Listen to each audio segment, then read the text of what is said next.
Hi. I'm invited to speak at this seminar in about a week's time from now. And what I'm going to speak about, the reason why I'm hired to speak is because they want the user or experience perspective on how to write journals in the treatment of psychiatry. In other words, how the doctors and the nurses and the clientele write their journals about the patient in the hospital. Such a point, I'm invited to talk about my concerns about what is written in and how that procedure as it goes about. So first I would like to say that when I got my journal, it's like classified journal, and you can have it if you want to, and they can send it to you in the mail and so on. But it's like a classified because it's patient information and all that stuff. So when I got my journal first time, which was like 600 or 700 pages long,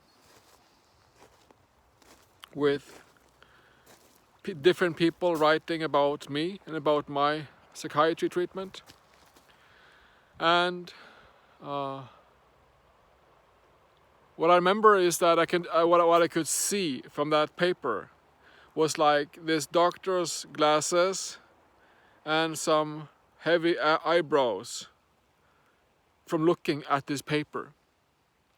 From looking at this journal paper that I had been sent from the hospital, I could see like these doctor glasses, just like the vague idea of some glasses and some uncut, some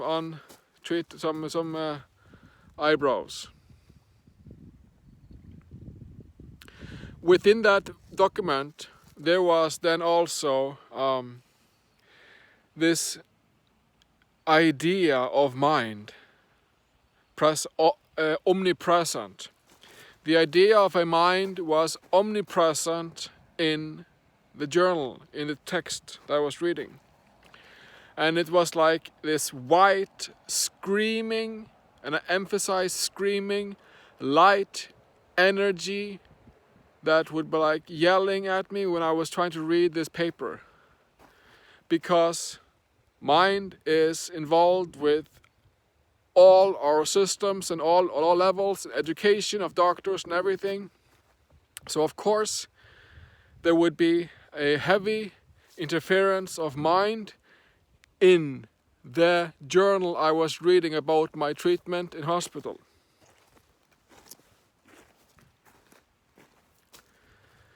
So one of the things I would like to say to change this a bit, to try to alter this picture a bit, I would like to say that we can start with inviting the patient into a cooperative writing of journal, so that the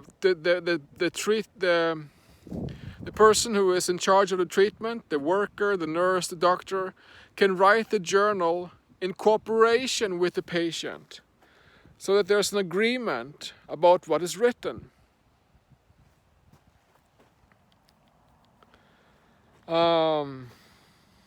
Of course, all things considered, if it's possible in what is best for all, common sense, of course. So that is one perspective, to have the patient as a co-writer to the document, to the journal, so that what is written is an agreement. Of course, this must then be evaluated if it's what is best for all and common sense, if it's doable in practical terms. So this is one of the changes I would like to say we can apply to change a bit about that screaming, energetic, mind perspective of a journal, a hospital journal, which is simply a screaming, a crying, a horrific psychosis, mind experience overall through an omnipresence of mind. There was no substance that I could find in my journal proving that or this about my existence. So, within writing journals about psychiatry, the doctor or the nurse or the healthcare worker, others so, there have been many tales and discussions and debates about bringing more love, more hope, more dreams, more faith into psychiatry, about sending out, obviously, love and peace and harmony and dreams and faith to psychiatry, And, if you're a little bit mature, you would know that such thing is not really that easy to because the love and the harmony and the dreaming and the hope, it's all very vague terms. Such terms are very vague. So we need to focus it a bit down, or quite a bit down.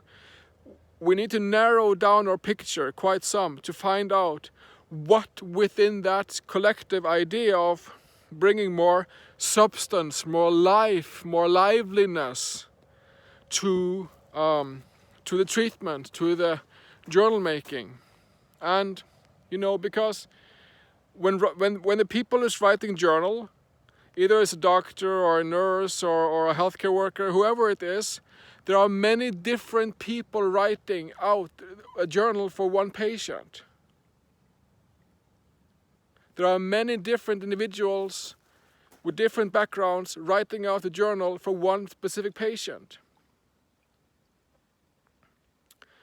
And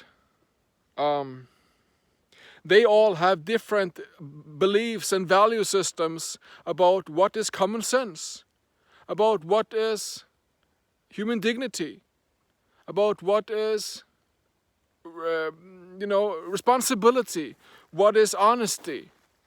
They all have different programming and background as in dealing with what is common sense, what is dignity, what is good overall, what does it mean to write something.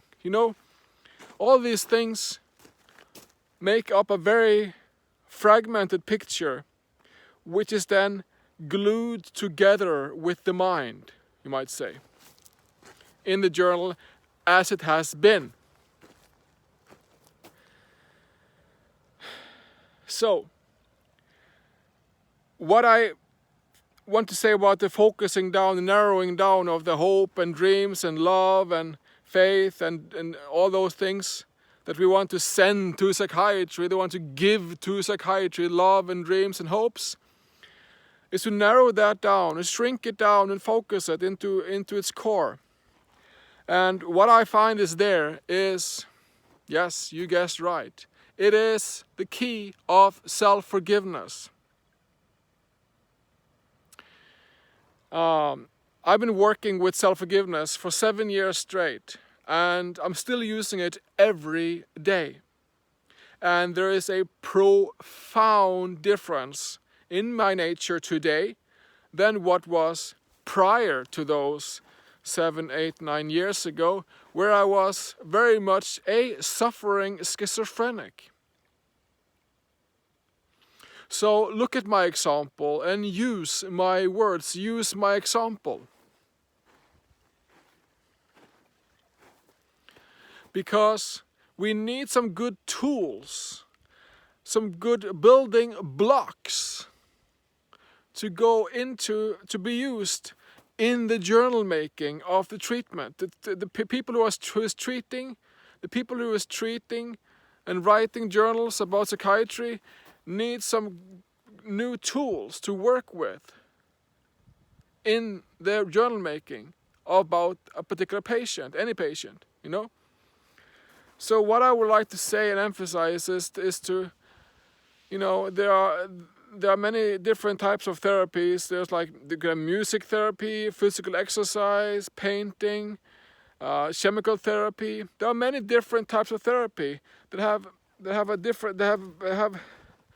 a lot of different effects and outcomes and studies and so on. But there has been far too little, what shall I say, commotion or investigation into the depth of writing and self-communication. Writing and self-communication. For me to forgive myself.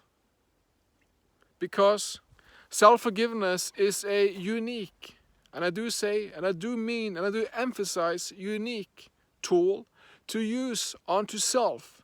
To write out all childhood trauma. Because we all carry that to some degree or level. To write out all my childhood drama and map it out and forgive it all the energies in great detail. To forgive the conspiracies between my energetic mind and my physical body. To forgive the conspiracies, the knots, the locks between my energetic mind, the screaming, energetic, fucked up mind, and the connections between that and our physical substance, the natural body. Okay? To loosen up those locks and those knots and those conspiracies, we need self-forgiveness. And that is why I say we can use self-forgiveness in treatment, to give self-forgiveness as a building block for the people who's writing journal about mental health care, about psychiatry, about psychology, about a patient, to use self-forgiveness as a building block, to give substance, to give substance to the journaling, and to give direction and life to the journaling, and to direct it back to the patient. So the focus is with the patient. That way we can bring more building blocks, more substance, more common sense to psychiatry and to journal making in psychiatry.